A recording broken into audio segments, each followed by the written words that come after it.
Front François populaire. Hollande qui s'exprime maintenant. Le président de la République a pris la décision de dissoudre l'Assemblée nationale, ouvrant ainsi une crise politique et laissant penser que l'hypothèse de l'extrême droite au pouvoir pouvait être à ce moment-là confirmée. J'ai décidé de me présenter pour les élections législatives ici en Corrèze, là où j'ai toujours tiré ma légitimité.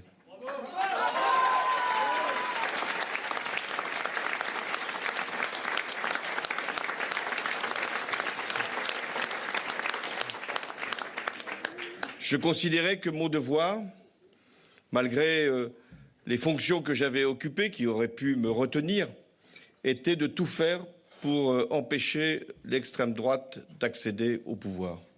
Mais aussi de permettre, par l'union qui s'était réalisée à gauche, d'ouvrir un chemin d'espoir. Car il n'y a pas de démocratie simplement dans l'empêchement. La démocratie, c'est de pouvoir offrir un choix, d'ouvrir une perspective à ceux qui doutent encore de la question même de leur vote. Et pourtant, là, dans cette circonscription, et d'ailleurs au-delà, la victoire a été au rendez-vous, puisque plus de 43% des électrices et des électeurs, et je les en remercie, ont voté pour me permettre d'être député de la Corrèze.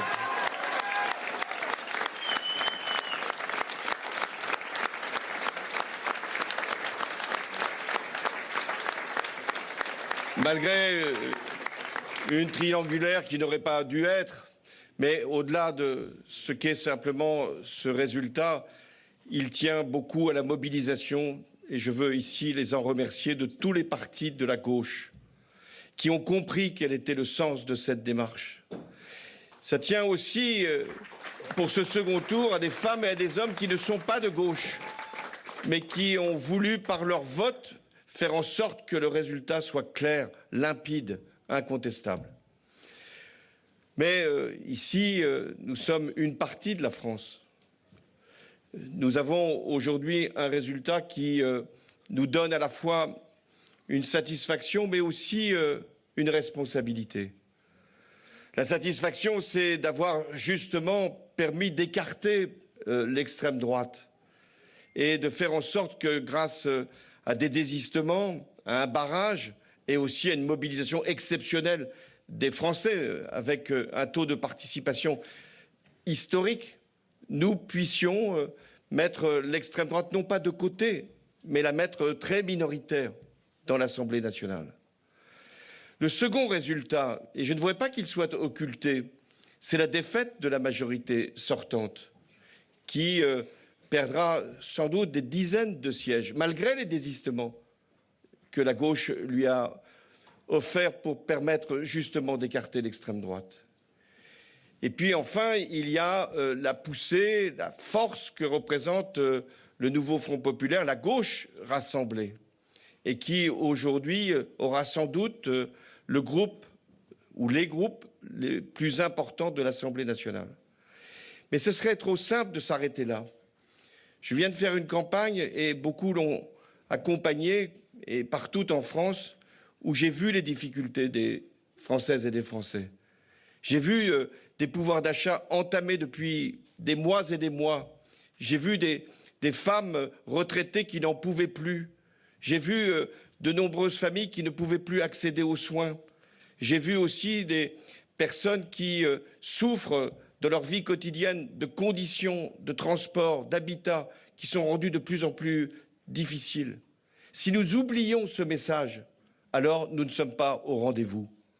Parce que ce serait trop facile simplement d'en se tenir aux chiffres, même s'ils peuvent ici nous donner une satisfaction. Il y a une responsabilité.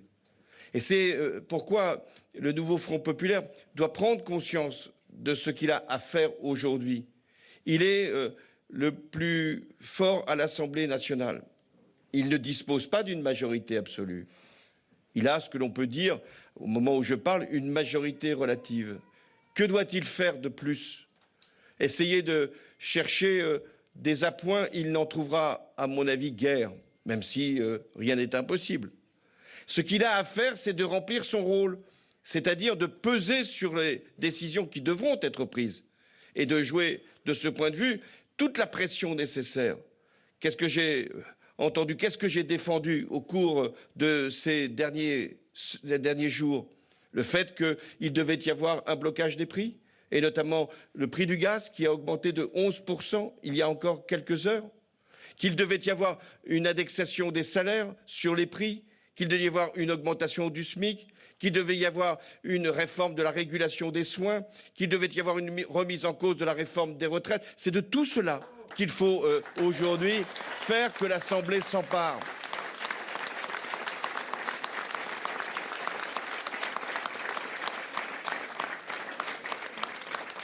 Il reviendra sans doute, et c'est le rôle des institutions, au président de la République de prendre des initiatives. Mais c'est l'Assemblée nationale, telle qu'elle sera composée, qui décidera en dernier ressort. Nous sommes dans une évolution que nos institutions permettent, c'est-à-dire dans une démocratie parlementaire. Et il faudra aller jusqu'au bout de cette démocratie parlementaire.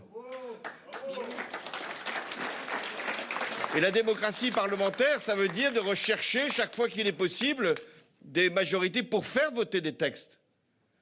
Et il y a de nombreux textes qui attendent, et je viens d'en citer quelques-uns. Je sais aussi que pour beaucoup qui attendaient notamment que la loi sur la fin de vie puisse être adoptée, il n'y a pas de temps à perdre, ça peut être possible dès les prochains jours. Et puis il y aura des décisions fiscales à prendre, puisque le budget sera forcément présenté par un gouvernement ou par un autre. Et nous savons ce que nous voulons mettre dans ce budget. Le rétablissement de l'impôt sur la fortune, les revenus du capital taxés comme les revenus du travail, un impôt sur les profits des grandes entreprises. Voilà ce que l'on attend du nouveau Front populaire et de la gauche. Je suis socialiste, ça n'a échappé à personne. Je l'ai été tout le temps de ma vie. La gauche s'est rééquilibrée, tant mieux. Parce que la gauche, elle ne peut être porteuse d'espoir que quand elle est précisément unie et équilibrée dans sa diversité. Eh bien, c'est de tout cela. Nous sommes maintenant, aujourd'hui, comptables. Et nous devons considérer qu'il y a 3 mots qui doivent nous inspirer. Le premier, c'est le travail au service des Français. Nous n'avons pas de temps à perdre. Combien durera cette Assemblée? Je n'en sais rien. 1 an, 2 ans et demi jusqu'à la présidentielle. Nul ne peut aujourd'hui fixer le terme. Donc travailler pour être utile aux Françaises et aux Français. Deuxièmement, l'apaisement. L'apaisement, il est souhaité par beaucoup. Ça a été violent, cette campagne électorale. Et ici, certains militants s'en souviennent. Ça a été dur, ça a été âpre. Et donc nous devons absolument, nous, la gauche, porter l'apaisement. Et enfin, nous devons être les artisans, les ardents défenseurs de la démocratie dans la justice sociale. Et de ce point de vue, plus que jamais, la gauche, elle doit être au service de la République. Merci. Voilà pour François Hollande qui s'exprimait depuis Tulle en Corrèze.